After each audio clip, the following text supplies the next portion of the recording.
بعدس حمد و صلات لائق صد تعظیم و تکریم جمیع حضرات، السلام علیکم ورحمۃ اللہ تعالی وبرکاتہ۔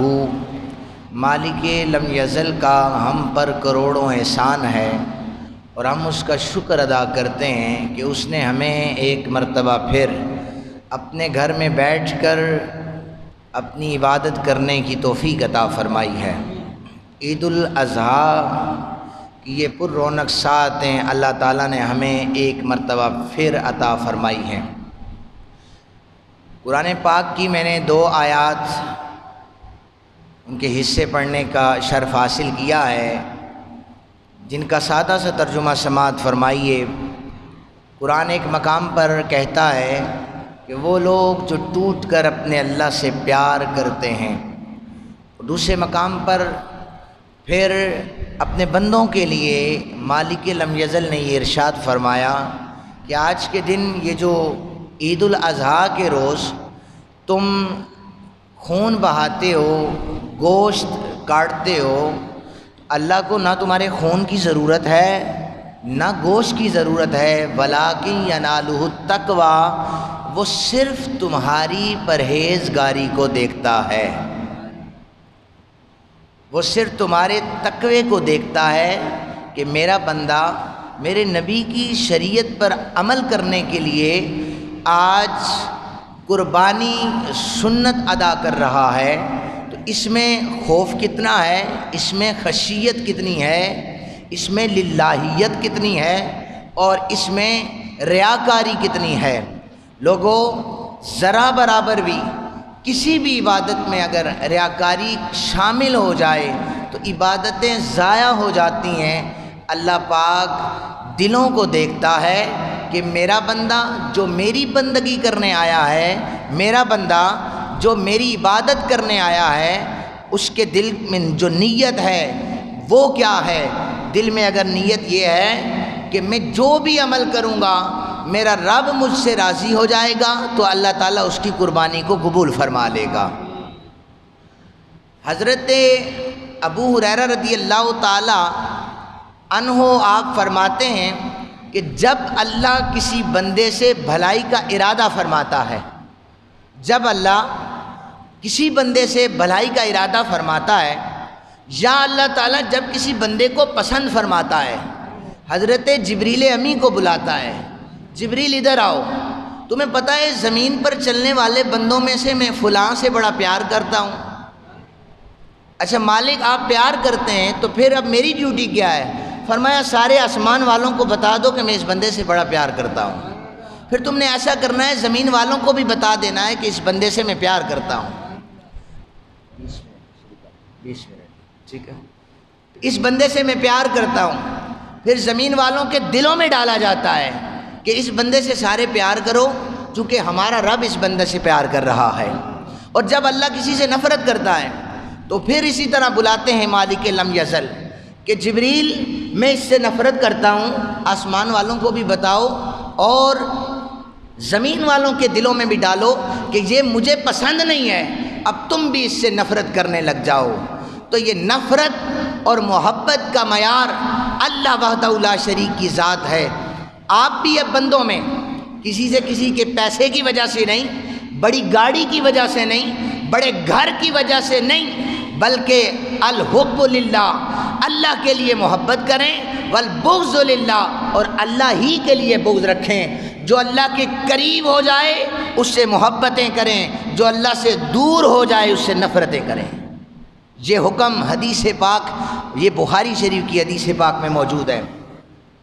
اللہ تعالیٰ سے محبت کا عالم جو واقعات میں آپ نے سنا ہے، اور میں نے پچھلے جمعے پر بھی یہ عرض کیا تھا کہ آپ سب لوگوں نے نا بچپن سے جو بڑے ہیں بزرگ ہیں، حضرت ابراہیم علیہ السلام اور حضرت اسماعیل علیہ السلام کا قصہ بڑا رٹا ہوا ہے، یہ صحیح طریقے سے یاد ہے۔ تو میں کوشش کرتا ہوں مسائل کی طرف آؤں تاکہ ہمارے سامعین کو مسائل سمجھ آ سکیں۔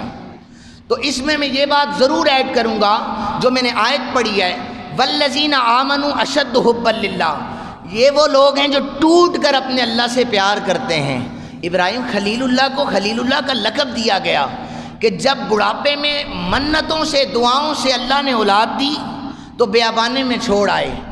سیدہ ہاجرہ پوچھتی ہیں حضرت ابراہیم سے، اللہ کے خلیل آپ نے ہمیں کیوں چھوڑا ہے؟ یہ کیا اس بچے کے خاطر ہم روئے نہیں ہیں؟ کیا ہم راتوں کو اٹھ اٹھ کر اپنے اللہ سے دعائیں نہیں مانگتے رہے کہ اللہ ہمیں اولاد نرینہ عطا فرمائے؟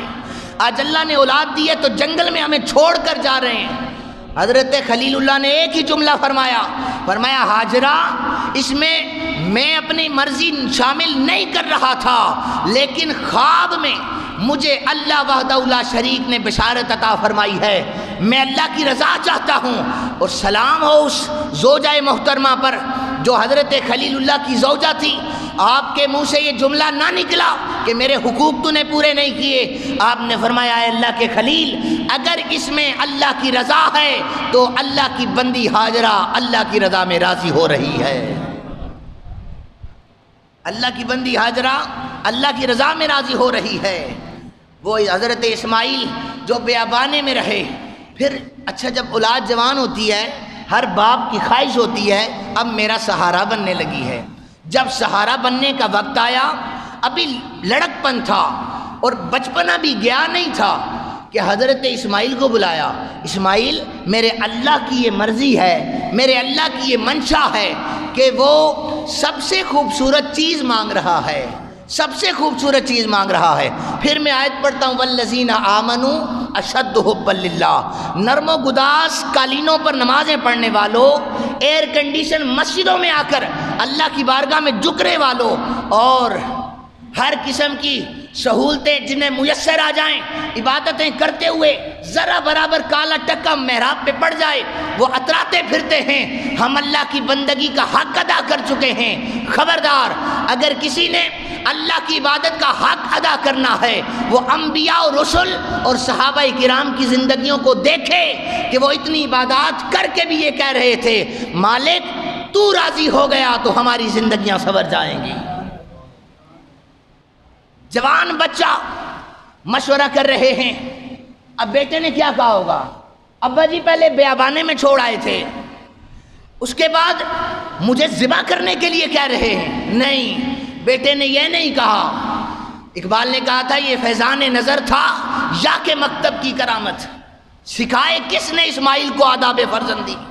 یہاں پر یونیورسٹیوں کے اندر اور کالجز کے اندر تربیت سکھائی جا رہی ہے، تعلیم سکھائی جا رہی ہے، لیکن جب اولاد جوان ہوتی ہے باپ بات کرتے ہوئے ڈرتا ہے، یہ زیادہ پڑھ گیا ہے، یہ ڈاکٹر بن گیا ہے، یہ کسی بڑے عہدے پر فائز ہو چکا ہے، بات کرتے ہوئے سنبھل کر بات کرتا ہے، چونکہ یہ ڈائریکٹر ہے اس لیے۔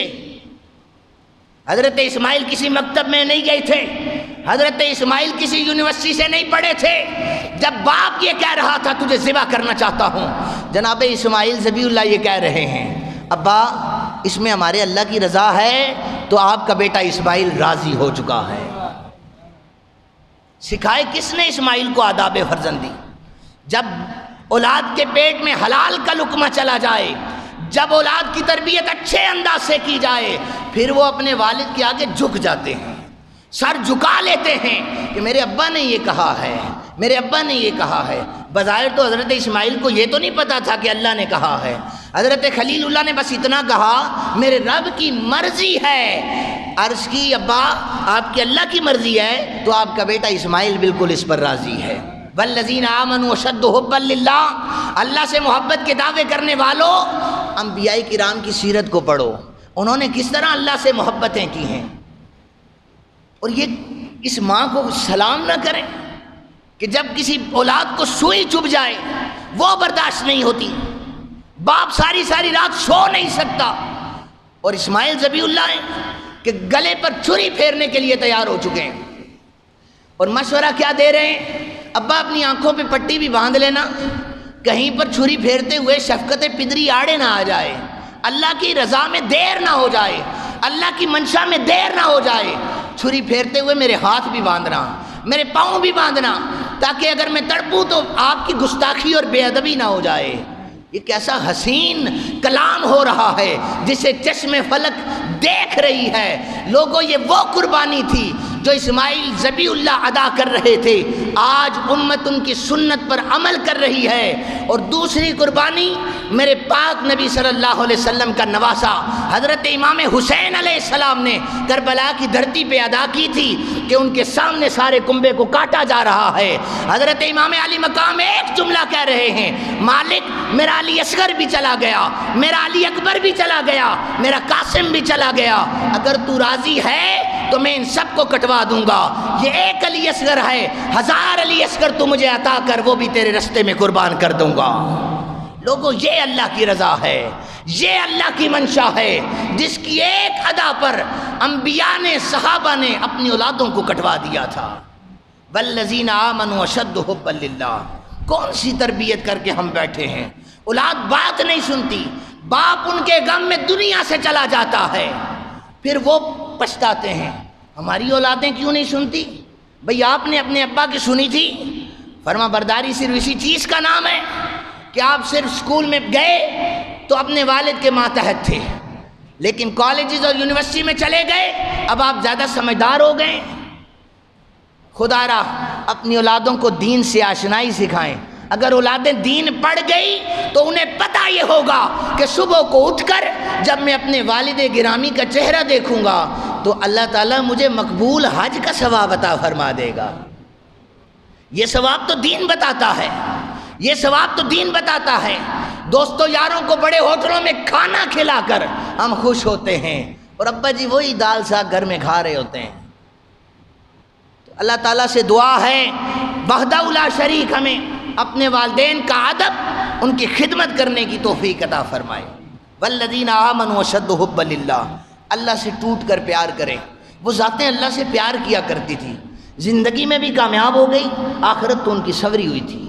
ہمیں تو صرف یہ چاہیے کہ ہم ان کے طرز زندگی کو سامنے رکھیں اور پھر زندگیاں گزاریں۔ آج کل ایک اور چیز جو میں نے نوٹ کی ہے، اور آپ کو یہ علم ہے، آپ تو بخوبی یہ پتہ ہونا چاہیے، وہ چیز بیان کرتا ہوں جو معاشرے میں سب سے زیادہ ہو۔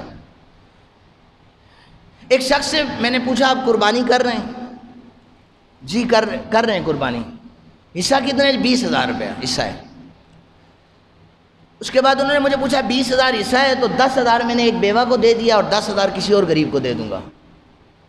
چونکہ قربانی تھی تو میں نے کہا کسی غریب کی مدد ہو جائے۔ پھر مسائل پوچھتے پوچھتے مطلب اس نے جو آج کل فیس بک پر بھی یہ چلا ہوا ہے کہ اس طرح کرتے، یہ جو حج پہ جاتے ہیں نا، یہ 8-10 لاکھ روپیہ لگا کر اگر یہ کسی غریب کی بیٹی کی شادی کر دیں نا تو یہ بہت زیادہ اچھا ہو جائے گا۔ میں نے کہا نا گوگل نے اور فیس بک نے بڑے مفتی پیدا کر دیے ہیں، بہت زیادہ مفتی بن چکے ہیں، سوشل میڈیا نے جو پیدا کیے ہیں۔ نبی پاک صلی اللہ علیہ وسلم کی حدیث پاک ملاحظہ فرمائیں، یہ حدیث پاک 5121 نمبر پہ ہے۔ ایک عورت نے آ کر اپنا نفس نبی پاک صلی اللہ علیہ وسلم کے سپرد کر دیا، آقا میں اپنے آپ کو آپ کے حوالے کرتی ہوں، آپ جیسے چاہیں جس سے چاہیں میری شادی فرما دیں۔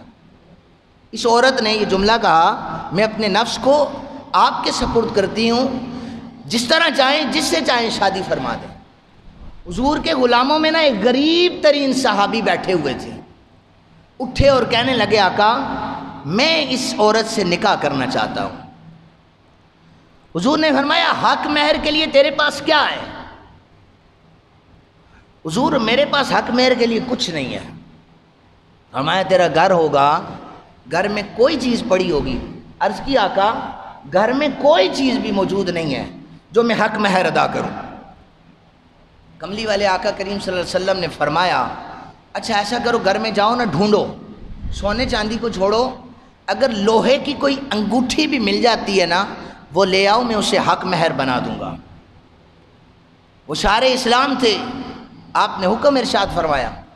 یہ دیوانہ گھر میں گیا، گھر میں ساری چیزیں ڈھونڈی کھنگالی، انہیں لوہے کی انگوٹھی بھی میسر نہیں تھی۔ ایک چادر ان کے پاس تھی جس سے اپنا تن ڈھانپا کرتے تھے۔ آقا کریم صلی اللہ علیہ وسلم سے عرض کرنے لگے حضور میرے پاس نا ایک چادر ہے، اس سے میں اپنا تن ڈھانپتا ہوں، اس کے 2 حصے کرتا ہوں، ایک حصے کا حق مہر دے دیتا ہوں، دوسرا حصہ خود رکھ لیتا ہوں۔ اب یہ آپ سن رہے ہیں کہ صحابہ کرام کی غربت کا عالم میں بیان کر رہا ہوں. 2 حصے کر کے ایک حصے کا حق مہر کرتا ہوں، دوسرا حصہ میں اپنے تن ڈالتا ہوں. حضور نے فرمایا کہ جب 2 حصے ہوں گے نا تو نہ یہ تیرے کام آئے گی نہ تیری بیوی کے کام آئے گی. وہ پریشان ہو کے نا ایک کونے میں بیٹھ گیا کہ حق مہر ہے ہی نہیں میرے پاس، تو میری شادی کیسے ہوگی. بس وہ بیٹھ گیا کہ میرا کچھ نہیں ہو سکتا.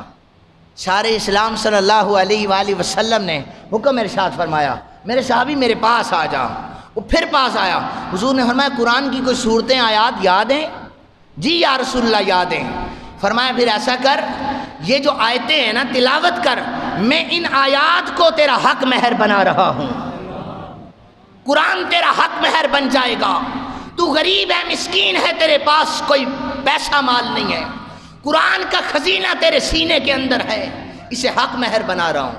اب میں اس حدیث پاک سے استنباط کر کے 2022 پر آنا چاہتا ہوں. جس صحابی کے پاس لوہے کی انگوٹھی نہ تھی، کھانے کے لیے روٹی نہ تھی، پہننے کے لیے کپڑا بھی نہ تھا، 10 سال نبوی دور جو مدینہ پاک میں گزرا، آقا کریم 10 سال تک قربانی کرتے رہے. حضور نے ایک دفعہ بھی یہ نہیں کہا کہ یار میں ہر سال قربانی کرتا ہوں، اس سال 2 بکرے مینڈے ذبح نہیں کرتا، کسی غریب کی مدد ہو جائے گی. حضور نے یہ نہیں فرمایا. حضور نے ایک سال 100 اونٹ نہر کیے، 100 اونٹوں کی قربانی کی، لیکن لوگوں یہ نہیں کہا کہ فلاں محلے میں کوئی غریب ہے اسے دے دیا جائے، کسی غریب کی بیٹی کی شادی کر دی جائے. اصل میں حضور بتانا یہ چاہتے تھے شادیاں کرنا، غریب کی مدد کرنا اپنی جگہ پر ہے، لیکن یہ جو عید الاضحیٰ کا دن آ جاتا ہے، اس دن اللہ کو اگر عمل کوئی قبول ہے، فضیلت والا ہے، تو وہ صرف یہ عمل ہے کہ اس کی بارگاہ میں جانور کو قربان کر دیا جائے. اس لیے جو مفتی تھے ان کے فتوے موجود ہیں، بخاری و مسلم فتووں سے بری پڑی ہے. آپ اپنے تئیں مفتی بننے کی کوشش نہ کریں کہ حج کا پیسہ کسی غریب کو دے دیا جائے. قربانی کریں، یہ واجب ہے. اگر اس واجب کو ادا نہ کیا جائے گا آپ گنہگار ہوں گے. یہ واجب آپ کے گلے کا توق بن جائے گا اور آپ کو کل بروز محشر شرمندگی اٹھانی پڑے گی. اس لیے غریبوں مسکینوں کے لیے آپ سارا سال مدد کر سکتے ہیں، ہیلپ کر سکتے ہیں، ان کی دلجوئی کر سکتے ہیں، لیکن قربانی جیسے عظیم فریضے سے سبق دوش نہ ہو کہ ہم یہ پیسہ کسی غریب کو دے دیں گے، کسی بیوہ کی مدد کر دیں گے. والذین آمنوا اشد حبا للہ، تم سے زیادہ وہ پیار کرنے والے تھے جنہوں نے قربانیاں اللہ کی بارگاہ میں کی ہیں، جنہوں نے فتوے نہیں گڑے، جنہوں نے اپنے من کی شریعت کو نہیں سامنے رکھا کہ یہ ہماری مرضی ہے اس لیے ہم شریعت کو اپنے اوپر ڈھال لیتے ہیں. ایسا نہیں کیا. انہوں نے کہا جو شریعت رسول پاک صلی اللہ علیہ وسلم نے بتائی ہے ہم اسی پر عمل کریں گے. اللہ تعالیٰ سے دعا ہے آج کے اس دن جو شخص اللہ کی رضا کی خاطر قربانی کر رہا ہے، اللہ تعالیٰ اس کی قربانی کو اپنی بارگاہ میں قبول و منظور فرمائے. 2-4 منٹ ہیں میرے پاس، 2 مسئلے میں آپ حضرات کے سامنے پیش کر دیتا ہوں. یہ جو پچھلی باتیں یہ ترغیب کے لیے ہیں، اس لیے ترغیب اس لیے دلائی ہے کہ صرف شریعت محمد مصطفیٰ کو چلائیں، اپنی من پسند کی شریعت کو نافذ کرنے کی ضرورت نہیں ہے. ہم لوگوں کو شریعت میں وہ چیز پسند آتی ہے جو ہماری مرضی کی ہو، ذرا برابر ہماری مرضی کی نہ ہو ہم اسے چھوڑ دیتے ہیں اور طرح طرح کے شعر اور مثالیں پڑھنا شروع کر دیتے ہیں. پھر ہم کہتے ہیں وہ رحیم ہے، رحمان ہے، بخشنے والا ہے. وہ رحیم بھی ہے، رحمان بھی ہے، بخشنے والا بھی ہے، لیکن آپ اس کی بندگی کا حق ادا کر رہے ہیں؟ کیا آپ اس کی عبادت صحیح معنوں میں ادا کر رہے ہیں؟ اگر نہیں تو پھر ذہن سے نکال دیں. فرشتوں کے درے آپ کے منتظر ہیں جو شریعت اسلام سے منہ پھیر کر بیٹھے ہوئے ہیں، جو شریعت سے کنارہ کش ہو کر بیٹھے ہوئے ہیں، جو دین مصطفیٰ سے انحراف کر کے بیٹھے ہوئے ہیں. وہ پھر یہ چھوڑ دیں، اس بات کو ذہن سے نکال دیں کہ کوئی رحمت ہماری منتظر ہے. رحمت نہیں، فرشتوں کے درے آپ کے منتظر ہو چکے ہیں. اللہ تعالیٰ سے دعا کریں اللہ تعالیٰ ہمیں اچھے انداز میں عبادات کرنے کی توفیق عطا فرمائے. ایک مسئلہ بھی پوچھا گیا ہے کہ قربانی کے گوشت کی تقسیم کے حوالے سے یاد رکھیں کہ قربانی کا گوشت جو ہے اس کی تقسیم کے حوالے سے بالکل کسی قسم کی ممانعت نہیں ہے، اور حکم بھی یہ نہیں ہے کہ فلاں بھی رشتہ دار کو دیں، فلاں کو بھی دیں، فلاں کو بھی دیں، فلاں پڑوسی کو بھی دیں، کسی جگہ پر یہ حکم موجود نہیں ہے۔ ایسے غریب کو دیں، ایسے مسکین کو دیں، سفید پوش کو دیں جس نے خود قربانی نہ کی ہو۔ دوستوں یاروں کو نہ دیا تو آپ یہی سوچتے ہیں وہ ناراض ہو جائے گا، بے شک ہو جائے، اس نے گھر میں قربانی کی ہے نا اچھی، تو اب آپ کو 2 کلو گوشت اس کو دینے کے بجائے کسی غریب مسکین کو دینا تو اللہ تعالیٰ اس کا اجر الگ عطا فرمائے گا۔ اگر کسی امیر کو بھی بھیج دیتے ہیں تو اس میں ممانعت نہیں ہے، لیکن یہ حکم بھی نہیں ہے کہ لازماً یہ گوشت آپ نے دینا ہے تو قربانی قبول ہوگی۔ قربانی کے گوشت کا حکم ہے خود سارا رکھ کر کھا سکتے ہیں۔ کیا حکم ہے؟ سارا گوشت خود رکھ کر کھا سکتے ہیں۔ عقیقے کے گوشت کا بھی یہی حکم ہے، سارا گوشت گھر میں رکھیں اور کھا سکتے ہیں۔ دوسرا جو اہم ترین مسئلہ ہے وہ یہ ہے کہ کیا قربانی کا گوشت شادی بیاہ میں، منگنی میں، نکاح میں ہم استعمال کر سکتے ہیں؟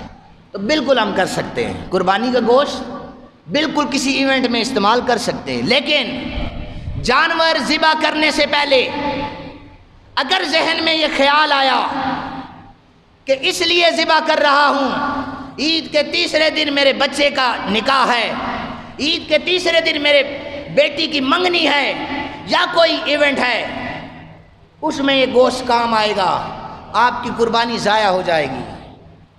لیکن اگر آپ نے جانور ذبح کیا، گوشت موجود ہے، اچانک فوتگی ہو جاتی ہے، آپ دعا کرواتے ہیں یا کوئی ایونٹ آ جاتا ہے، آپ اس میں وہ گوشت استعمال کرتے ہیں تو یہ بالکل جائز ہے، لیکن پہلے نیت یہ نہیں کرنی کہ ہم وہ سارا گوشت فلاں شادی پر استعمال کریں گے۔ تو اللہ تعالیٰ سے دعا ہے اللہ تعالیٰ ہمیں شریعت سمجھنے کی توفیق عطا فرمائے۔